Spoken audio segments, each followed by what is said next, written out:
Absolutely. So I had to get an Uber here because my car is getting serviced. That's what. Don't you get a replacement rental car or something when that happens? Like a Ferrari or something? But So I get nothing. So I go and get this Uber, like I make the mistake, Uber Premium, Polestar 2.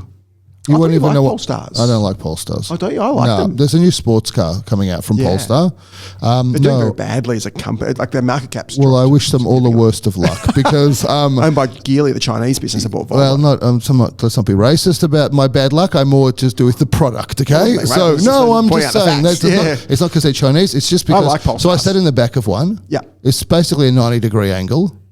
Very good for the seats. 90 degrees. Very good for posture. Very bad. Very bad for will to live. And so the driver is 4.86. Yep. What do you think about that as a number? Not amazing, right? You know what's crazy about ratings? That is not what's that? 96%. 4.86, 97%. And so we are saying in the world that we live in now, if you get a rating of 97%, I'd rather take somebody else. That is how ridiculous the anchoring on these ratings is, right? Because I think Uber throws you out if you get less than 4.6 or something. Yeah. Like it's so ridiculous. Also, I've had 4.95s that have been pretty ordinary drivers. Right. So I get into this car and it's a bit dirty. So it's not great news to begin with. That explains the rating. Maybe, just stuff on the floor and whatever. So it's not good. That does not explain the rating at all. Yeah. That's what I thought. Yeah. People didn't like that there was some mess in the car. Yeah. I would say the guy didn't know a single thing about how to drive. That was the main problem, to be honest with you. Every lane that he chose was the worst possible lane on every road that you could choose. Yeah. Then he almost gets into 3 accidents. And then... there's a particular turn if you're going down Kingsway that you take to get here. Missed it. So, he wasn't going to go for it. And I'm going, you need to go left there. Yeah. Then he's driving. I said, by the way, you're just driving through a red light. Slams on the brakes. Guy's completely flustered. Yeah. I'm like, just get me out of this car. Yeah. And so, that's why I'm late and flustered. Yeah. Because first I was like, get me there more quickly. And then at some point it flipped to just get me there alive. And so, I think the lesson is next time get a rental car when you're... Yeah, maybe that's the lesson. Bike even. Or the lesson is that they've got to do something about Uber Premium, or as we say, every single episode that I ever take them. I tried them again. The thing is, I'm probably going to take one home.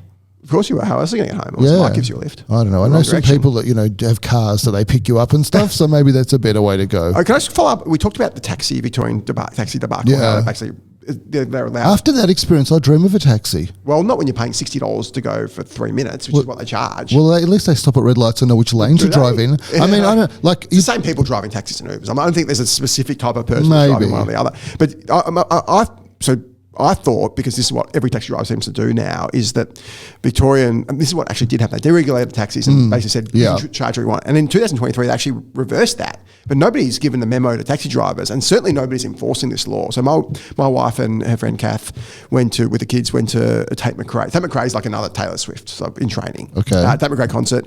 Last week, and they had a great time, and they took a cab back. This is from the tennis centre, and this is after the whole debacle we had a couple of weeks ago. So they didn't want to get a cab, but you're kind of there, 2 young girls, people around. Jump in a cab, and one guy goes 70. Yeah. And the Uber was charging 20. Yeah. So this is like 3.5x. This is absolute daylight robbery. So no one can get another cab. That guy said 65. Get in the cab, still bad, but less than the 70, and they're kind of blackmailed. So what can you do? Yeah. Anyway, get home, and Lesley gets out. And Kath gets to her house. What do I charge? 75. She goes, what are you talking about? And obviously it's a lady, and it's not like you, big muscles, they're going to charge you 75. But this is a defenceless. Yeah, so you can't not pay because they know where you live. Yeah, basically, and they know where you live, and there's a young girl there. And she goes, $10 extra for a second stop. The second stop is on the way. These people are literally criminals. I think heaven forbid the government actually upholds the laws they create. I think Uber charges you for a stop as well, by the way. There's some extra fee that gets charged. No, it's indirect. But even if there was, Uber tells you up front how much you're going to pay. Yeah, well, that's the Uber advantage. This is pure criminality that no one's enforcing. Heaven forbid. Well, the problem I also have, which I don't know if you speak to people when you're in Ubers or cars or whatever. I'm always talking to the driver, and they always are complaining to me about how hard it is to make a living that's enough to pay the price of stuff in Victoria or New South Wales or Queensland. Sydney especially. Yeah, and so I had one guy yesterday driving me from the airport, not an Uber, like a car, like a driver, and he was a guy, he had an Arabic name, but it turned out he was from Sweden. Okay. And he was living here, and he told me he ended up living in Australia, in Melbourne, because he had $8,000 when he came here as a backpacker, but then he lost it all at Crown Casino. That's not engendering a huge amount of sympathy. This guy, I didn't really know what to say to that story. Yeah. Like, I didn't want to admonish him for like, you idiots, but like, because, maybe he's got some, anyway, whatever. It's not good life choices. Yeah. And then he said, I've just been driving around and I can't even make enough money to pay my rent, basically driving a car. Like, this is a car that, you pay $140 from the airport kind of car. And so I said to him, "You're going to stay in Australia?" He's like, "No, I'm going to try the US." But who's your driver? Yeah, this is not the driver. This is his actual driver. Yeah. So basically everything, I mean, I know I'm playing into your kind of narrative here, but everything is expensive. Nobody can afford anything. And then when you pay them this money, they still can't afford to eat or pay rent. Well, it's terrible. I think there's definitely a skill in being a taxi driver and Uber driver and knowing where to go. And you speak to some and they do, but you're not going to make millions, but you can do okay.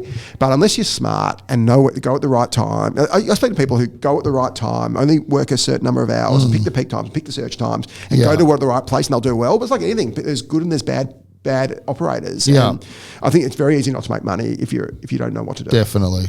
And also, I mean, like that guy had an unfortunate situation, but maybe he should be saving his money to get back to Sweden. I said, "What do you like about Australia?" Sweden's more expensive than here. He said one thing he said only one thing in Australia is better than Sweden. What do you think it is? The weather? Yes, that's correct. That's the only thing he thought was better. Yeah, well, it's obviously much more socialist in Sweden. And relatively higher levels of happiness and power. Well, he said everything is free in Sweden, and I didn't say this, but I did think to myself, it's because everybody that earns more than you is paying taxes so that you can have everything for free, right? Or whatever it is. Which there's pros and cons to that socialist way of living. I don't agree with it. I don't think you agree with it, but if you can't afford to eat, you probably agree with it. So, do you think I can get Uber Eats to bring a coffee into this studio? You can give it a try. That's what I needed. I need a coffee to Uber Eats to bring coffee into the studio. If you ask me, have I ever used Uber Eats for coffee? The answer is no. Right. I'm not surprised by that.